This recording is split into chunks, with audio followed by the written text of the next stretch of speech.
2024-25 সেশনের ঐক্যশ্রী স্কলারশিপের আবেদন স্টার্ট হয়ে গেছে এবং তার সাথেই অনেক স্টুডেন্টের একটা প্রশ্ন বা ডাউট আছে যে তারা ফ্রেশ অ্যাপ্লিকেশনে আবেদন করবে না রিনিউয়াল অ্যাপ্লিকেশনে আবেদন করবে। তো যে সমস্ত স্টুডেন্টের এই টপিকটার সম্বন্ধে ডাউট আছে তাদের জন্যই এই ভিডিওটা। তো আপনাদের মধ্য থেকে যে সমস্ত ভিউয়ার্সরা এই ফাইনটেক চ্যানেলে নতুন আছেন তারা অবশ্যই এই চ্যানেলটিকে সাবস্ক্রাইব করবেন এবং পারলে নোটিফিকেশন বাটনে ক্লিক করে দেবেন, তাহলেই আমি যখন এই সমস্ত গুরুত্বপূর্ণ স্কলারশিপ রিলেটেড ভিডিও এই চ্যানেলে আপলোড করব তখনই আপনাদের সামনে সেই সমস্ত ভিডিও পৌঁছে যাবে সবার আগে। তো আপনাদের মধ্য থেকে যে সমস্ত স্টুডেন্টরা 2024-25 সেশনের ঐক্যশ্রী স্কলারশিপের ফ্রেশ রিনিউয়াল অ্যাপ্লিকেশনে আবেদন করবে বা করতে চলেছে সেই টপিকটাকে আমি তিনটে ভাগে ভাগ করেছি।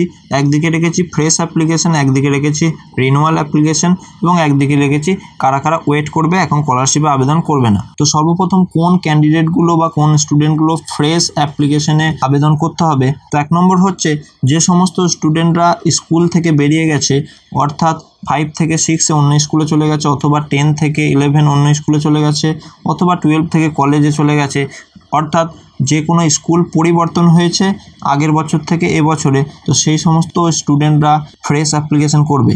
2 নম্বর যে সমস্ত স্টুডেন্টরা টিসি নিয়ে অন্য স্কুলে চলে গেছে আগের বছর থেকে এবছরে, তো তারাও ফ্রেশ অ্যাপ্লিকেশনের আবেদন করবে। 3 নম্বর 2023-24 সেশনে যে সমস্ত স্টুডেন্টরা স্কলারশিপের আবেদন করেছিল কিন্তু তাদের অ্যাপ্লিকেশনটা ভুলবশত বা কোনো ডিটেলস ভুল দেওয়ার কারণে তাদের অ্যাপ্লিকেশনটাকে রিজেক্ট করে দেওয়া হয়েছে, সেই সমস্ত স্টুডেন্টদেরকেও এই নতুন বছর 2024-25 সেশনে ফ্রেশ অ্যাপ্লিকেশনের আবেদন করতে হবে। এবং 4 নম্বর পয়েন্টে রেখেছি যে সমস্ত স্টুডেন্টরা আজ পর্যন্ত কোনো দিন ঐক্যশ্রী স্কলারশিপের আবেদন করেনি সেই সমস্ত স্টুডেন্টরাও ফ্রেশ অ্যাপ্লিকেশন করবে। এবং 5 নম্বর যে পয়েন্ট, একটা গুরুত্বপূর্ণ পয়েন্ট, যে ক্লাস 1-এ এবছর উঠেছে যে সমস্ত স্টুডেন্টরা তারা সবাই কিন্তু ফ্রেশ অ্যাপ্লিকেশনের আবেদন করবে। তো এখানে আমি সব কটা পয়েন্ট দেখিয়ে দিলাম যে কারা কারা ফ্রেশ রেজিস্ট্রেশন করবে এবং এরপরে চলে যায় রিনিউয়াল অ্যাপ্লিকেশনের দিকে। তো রিনিউয়াল করার প্রথম পয়েন্ট, তো যে সমস্ত স্টুডেন্টরা আগের বছরে স্কলারশিপ আবেদন করার সময় টাকা পেয়েছে কিন্তু তারা এবছরে যে স্কুলে বা ইনস্টিটিউটে পড়ছে বা কলেজে পড়ছে তাদের আগের বছরের এবং এবছরের ইনস্টিটিউটের কোনো পরিবর্তন হয়নি, অর্থাৎ একই ইনস্টিটিউটে আছে, তারা রিনিউয়াল অ্যাপ্লিকেশনের আবেদন করবে। তো রিনিউয়ালের একটি মাত্র পয়েন্ট রাখলাম যার মধ্যে সমস্ত তথ্য একটি পয়েন্টের মধ্যেই আছে। এবং তারপরে আমরা আরেকটি গুরুত্বপূর্ণ বিষয় দেখে নেব, সেটা হলো কারা কারা এখন অ্যাপ্লিকেশন করবে না, অর্থাৎ কোনো ফ্রেশ অ্যাপ্লিকেশনও করবে না এখন এবং রিনিউয়াল অ্যাপ্লিকেশনও করবে না। কি করবে? তারা এখন অপেক্ষা করবে বা ওয়েট করবে। তো কোন স্টুডেন্টগুলো অপেক্ষা করবে? তো সেই সমস্ত স্টুডেন্টগুলো অপেক্ষা করবে যারা আগের সেশনে স্কলারশিপের আবেদন করেছিল কিন্তু এখনও টাকা পায়নি। সেই সমস্ত স্টুডেন্টগুলোকে কি করতে হবে?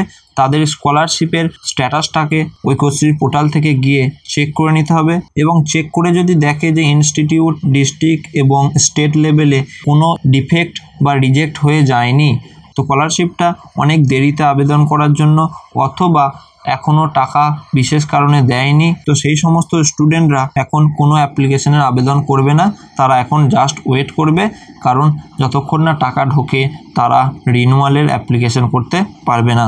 তো 2024-25 সেশনের ঐক্যশ্রী স্কলারশিপের আবেদন করার জন্য কারা ফ্রেশ অ্যাপ্লিকেশন করবে, কারা রিনিউয়াল অ্যাপ্লিকেশন করবে, কোন কোন স্টুডেন্টগুলো এখন কোনো অ্যাপ্লিকেশন করবে না জাস্ট ওয়েট করবে, তা সমস্ত এই ভিডিওর মাধ্যমে আমি জানালাম। এবং 2024-25 সেশনের ঐক্যশ্রী স্কলারশিপের ফ্রেশ রেজিস্ট্রেশন, রিনিউয়াল রেজিস্ট্রেশন কিভাবে করবেন নিজেদের মোবাইল অথবা কম্পিউটার থেকে তার ভিডিও এই ফাইনটেক চ্যানেলে দেওয়া আছে এবং পুরো একটা 2024-25 সেশনের প্লে লিস্ট তৈরি করা রয়েছে। ডেসক্রিপশনে সমস্ত ভিডিওর লিঙ্ক, প্লে লিস্টের লিঙ্ক আমি দিয়ে দেবো, আপনারা সেখানে যেয়ে সেই সমস্ত ভিডিও দেখতে পারেন। তো এরপরও যদি আপনাদের কোনো রকম সমস্যা থেকে থাকে, অর্থাৎ স্কলারশিপ রিলেটেড যে কোনো সমস্যা, তো আপনারা অবশ্যই কমেন্ট করবেন এবং আমি অবশ্যই কমেন্টে রিপ্লাই দেবো। এবং যে সমস্ত ভিউয়ার্সরা এই ফাইনটেক চ্যানেলে নতুন এসেছেন তারা অবশ্যই এই চ্যানেলটিকে সাবস্ক্রাইব করে যাবেন এবং পারলে নোটিফিকেশান বাটনে ক্লিক করে দেবেন, তাহলেই আমি যখনই এই সমস্ত স্কলারশিপ রিলেটেড ভিডিও এই চ্যানেলে আপলোড করব তখনই আপনাদের সামনে সেই সমস্ত ভিডিও পৌঁছে যাবে সবার আগে। ধন্যবাদ।